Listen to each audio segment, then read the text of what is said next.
Derek D., a talented and charismatic actor, has gained fame in the Philippine entertainment industry for his compelling performances in various action films. Derek D., known for his successful career, is married to actress Melanie Marquez, who won the Miss International title in 1979. Their daughter, Michelle, is a model and beauty queen, while Maxine shows potential in show business. Melanie in 2022 led Derek to become more private and selective in public, despite fame, despite his humble nature and admiration from fans. Pasuot mo sa kanya. Ayoko makikitaan niyo ako. Huwag ka na magreklamo.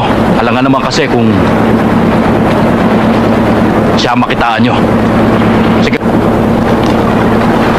Sige, magpanti ka na lang. Hindi mo na itatanong, Sarge.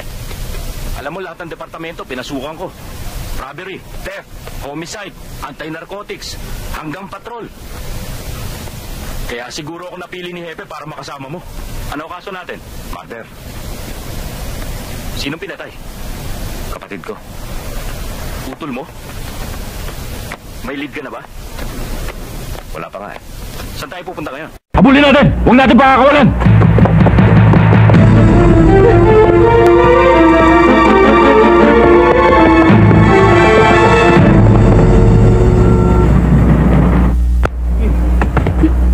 Saan ka pupunta? Ano ba? Huwag ka nang puwala! Sumama ka na! Pare, ano problema? Sino ba itong pakialamero to?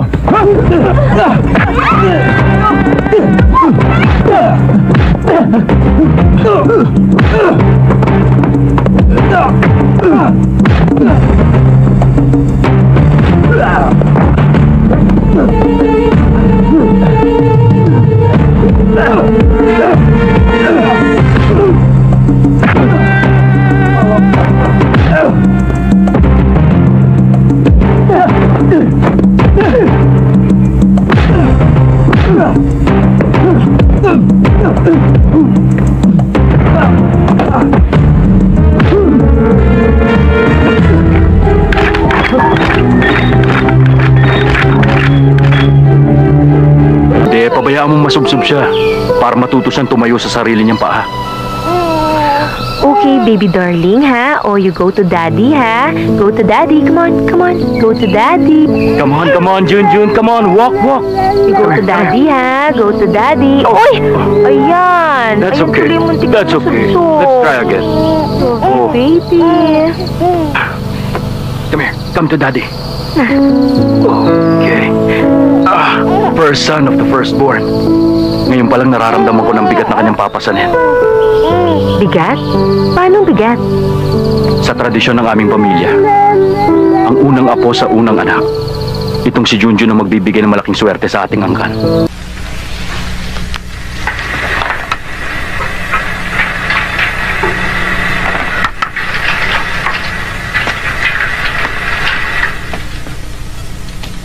Pare, okay ang bahay mo ah. Maliit, pero cute. Oh, pare, saan ang kwarto mo rito? Eto. Ito lang? Saan ka natutulog dito? Kaya sa harapan mo?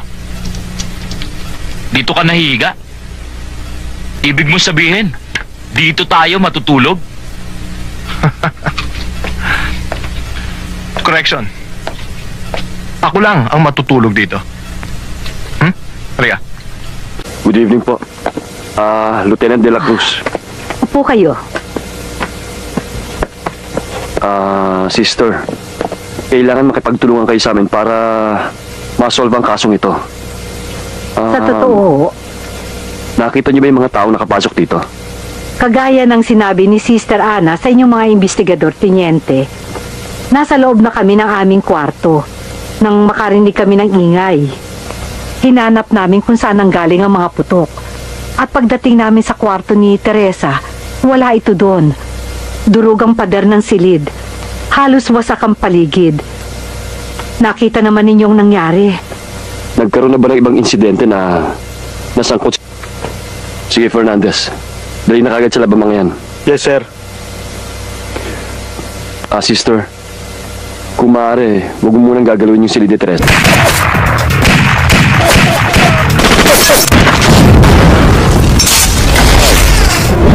Tatapusin ko na to.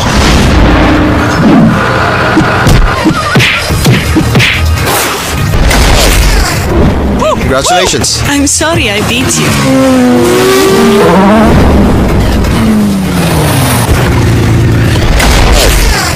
Pare, bakbakan to.